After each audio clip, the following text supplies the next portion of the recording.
सबसे पहले मेरे जितने भी पत्रकार बंधु आए हैं, मैं इस प्रेस कॉन्फ्रेंस में आप सबका स्वागत करता हूं।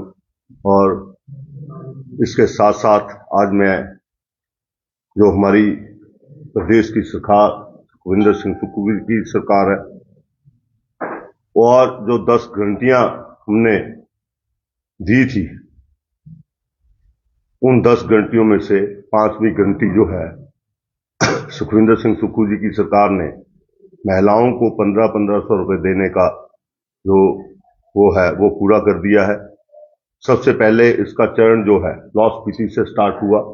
लाहौल स्पीति में वो बोल के आए थे 1 महीना पहले, तो पिछले कुछ 7-8 दिन पहले, 10 दिन पहले वहां पे पहली किस्त जो है वो डाल दी गई है। और इसके साथ साथ दूसरे चरण में हमारी सरकार ने हिमाचल प्रदेश की 18 साल से ऊपर जितनी भी महिलाएं हैं उनको 1500 रुपए जो है उसका ऐलान कर दिया, और अप्रैल महीने तक उसके जो कार्रवाई है वो पूरी करके उनके अकाउंट्स में पैसे डाल दिए जाएंगे। जब से कांग्रेस की सरकार प्रदेश में आई है, तब से भाजपा की जो लोग हैं ये पचा नहीं पा रहे हैं, उसको अस्थिर करने की कोशिश जिस तरीके से की जा रही थी। आप सब जानते हैं कि प्रदेश की सरकार बनने के बाद आपदा आई।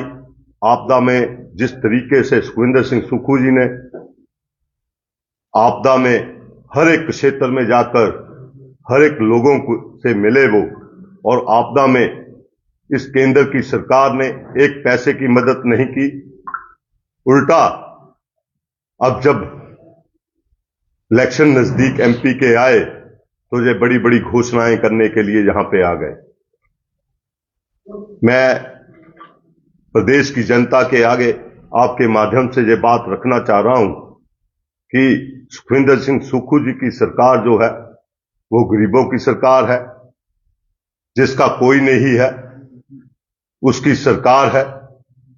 इस चीज को देखते हुए उन्होंने जो कार्य करने शुरू किए उससे बुखलाते हुए केंद्र की सरकार ने हिमाचल प्रदेश की सरकार को स्थिर करने की भी कोशिश की। आप देखिए,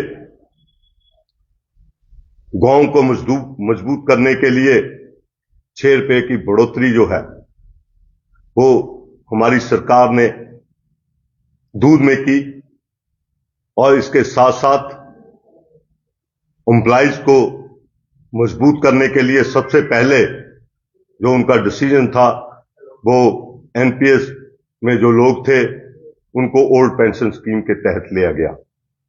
और ये जो लोग कहते थे कि ओल्ड पेंशन स्कीम कभी लागू नहीं हो सकती, वो सुखविंदर सिंह सुक्खू जी की सरकार ने की।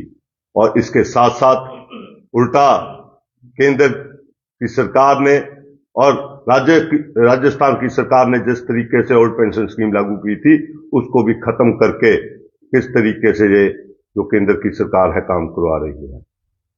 एक तरफ हमारी सरकार का अध्याय जो है वो इस तरीके से लिखा जाएगा कि हम गरीबों को, हम मुलाजमों को मजबूत करने की कोशिश कर रहे हैं। दूसरी तरफ वो लोग जो गरीबों को और मुलाजमों के साथ अन्याय कर रही है। आप देखिए कि एक तरफ इनके 15-15 लाख का वादा जो केंद्र सरकार का था वो तो पूरा नहीं कर पाए, लेकिन हिमाचल प्रदेश में सुखविंदर सिंह सुक्खू जी ने 1500 रुपए का वादा भी पूरा किया, और इसके साथ साथ ओल्ड पेंशन स्कीम का भी वादा पूरा किया, और इसके साथ साथ 3 गारंटियां और पूरी की।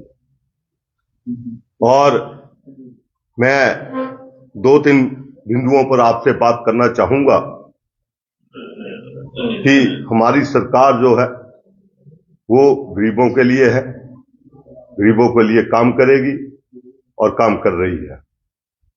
आगे जो भी जिस तरीके से इन्होंने ऑपरेशन जो लोटस से लाया था वो तो इनका ठुस हो गया है। और आगे भी हम आपको ये इंश्योरेंस देना चाहते हैं कि हिमाचल प्रदेश में कांग्रेस की सरकार चलेगी, 5 साल चलेगी।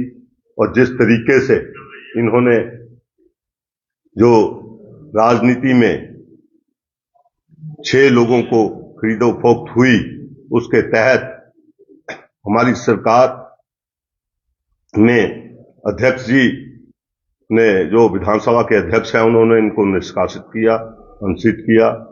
और आज इनकी शायद हियरिंग भी है, आगे भी तय होगा। आप देखते हैं कि पिछले 2-3 दिन पहले एक सुप्रीम कोर्ट द्वारा जो नरसिम्हा राव के टाइम का जो मसला था वो भी आपके सामने आया ही है कि एक विधायक, एक नुमाइंदा अगर जनता के साथ धोखा करेगा तो उसको ऊपर जो है कार्रवाई होनी चाहिए। और सुप्रीम कोर्ट के उसी फैसले को देखते हुए हम ये मानते हैं कि जो हमारा निर्णय था वो बिल्कुल सही था। और मैं तो एक बात बोलना चाहूंगा इस मामले में, आप देखिए कि राजनीति में बहुत चीजें ऐसी होती हैं जिसमें एक दूसरे को राजनीति में आगे बढ़ने में दबाया जाता है या कुछ होता है। आप देखिए, सबसे बड़ी उदाहरण मैं आपके सामने देना चाहूंगा कि जब नरेंद्र मोदी जी प्रधानमंत्री बने, उससे पहले लाल कृष्ण आडवाणी जी भी, उनको किस तरीके से दरकिनार किया गया, लेकिन लाल कृष्ण आडवाणी जी ने पार्टी नहीं छोड़ी। क्यों नहीं छोड़ी? इसलिए नहीं छोड़ी क्योंकि उनको पता था कि पार्टी के संगठन के अंदर जो उनका मुकाम है वो उस दिन खत्म हो जाएगा जिस दिन वो पार्टी छोड़कर जाएंगे। तो हम सब नेताओं को भी ये सोचना चाहिए कि हम जिस दिन अपने विचार को बदलकर, खास करके नेताओं को बोलना चाहूंगा, जनता तो हमेशा बदलती है और बदलना भी चाहिए, तभी सरकारें बदलती हैं। लेकिन नेताओं को अपने पदों का ध्यान रखते हुए पार्टी के प्रति जिस निष्ठा से जो काम करेगा उसको उसी तरीके से याद रखा जाएगा। और हम सब नेताओं को ये सोचना चाहिए कि जो आज हम कर रहे हैं वो आने वाला इतिहास बनेगा। और इतिहास में कई बार आप देखते हैं कि बीजेपी जो है इतिहास बदलने की बातें करती है, लेकिन मैं ये बोलूंगा इतिहास वही बनता है जो हम आज करते हैं, जो पीछे हुआ है। इसको कोई बदल नहीं सकता कि सावरकर जी ने उस वक्त अंग्रेजों के राज में अंग्रेजों से माफीनामे लिखे और लेटर लिखे, तभी आज वो इतिहास की वो बातें कही जाती है और वो कड़वी बातें हैं। और एक तरफ लाल कृष्ण आडवाणी जी को कभी इस तरीके से नहीं देखा जाएगा। हर व्यक्ति का व्यक्तित्व उस तरीके से निखरता है जिस तरीके से उसका आचरण होता है। तो मैं इतना ही बोलना चाहूंगा कि हम संगठन के लोगों को अपने आचरण में ठहराव की जरूरत है और पार्टी और संगठन के साथ खड़ने की जरूरत है। और यही आज की प्रेस कॉन्फ्रेंस में मेरा बोलने का इरादा था। धन्यवाद। विधायक लगातार दावा कर रहे हैं कि और भी कई विधायक उनके संपर्क। मैं ये बोलना चाहूंगा कि खुद का तो बेड़ा गर्क किया ही किया आपने, दूसरों के बेड़े गर्क करने के बारे में न सोचो। और वैसे हम बता दें कि राजनीति में अगर वो चालें चलना जानते हैं तो हम भी चालें चलना जानते हैं। हमारे संपर्क में भी 2-4 लोग इनके हैं, ये भूले ना। और सुखविंदर सिंह सुक्खू जी ने तो उस दिन बोला था कि राजनीति में हूं, गरीब परिवार से हूं और लड़ाई लड़ना जानता हूं, लड़ेंगे और जनता की राजनीति करेंगे, स्वच्छ राजनीति करेंगे, यही हमारा आज है। भाजपा लगातार कह रही है कि सरकार के पास पैसा है नहीं और 1500 रुपया कहां से लोगों को। भाजपा की सरकार को मैं ये बोलना चाहता हूं, भाजपा के लोगों को ये मैं बोलना चाहता हूं कि जब हमने ओपीएस लागू किया था तब भी यही बोलते थे। आज हिमाचल प्रदेश में जिन लोगों को ओपीएस का लाभ मिलना शुरू भी हो गया है, आप उन लोगों से पूछिए कि उनको ओल्ड पेंशन स्कीम के तहत क्या पेंशन मिलनी शुरू हो गई है या नहीं हो गई है। हमारी सच्चाई और उनके झूठ में पर्दा आप उठाइए। पत्रकारों की ये ड्यूटी है कि आप उन लोगों से बातचीत करिए जिनको ये पेंशन जो है मिलनी शुरू हो गई है, तो दूध का दूध पानी का पानी में आ जाएगा। और इसी तरीके से अप्रैल महीने के बाद आपको भी पता चल जाएगा कि हम कैसे देंगे।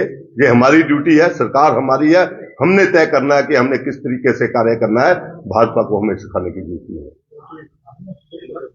यादव, जिस तरह से आज सुप्रीम कोर्ट की हियरिंग है, आपको क्या लगता है कि उनकी विधायकी आज न्याय हो पाएगी कि नहीं हो पाएगी? ये सुप्रीम कोर्ट का फैसला जो है वो सुप्रीम कोर्ट पे हम रहने देते हैं। और हमें पता है कि हमने जो किया है विधानसभा में वो बिल्कुल ठीक किया है। और विधानसभा में हमारे स्पीकर, हमारे मुख्यमंत्री जो है, वो हमारी पार्टी जो है, हमारा जो दायित्व था हमने अध्यक्ष जी के आगे रखा। अध्यक्ष जी ने हमारी भी सुनी, अध्यक्ष जी ने बीजेपी वालों की भी सुनी। उसके बाद उन्होंने दूसरे दिन फैसला लेते हुए उनको निष्कासित किया है। और आज तक की मेरे हिसाब से तो जो मैंने देखा है कि जिनको विधानसभा के अंदर निष्कासित किया जाता है उसके ऊपर सुप्रीम कोर्ट ने भी एक टिप्पणी दे रखी है। वो आप मेरे से ज्यादा भली भांति जानते हैं।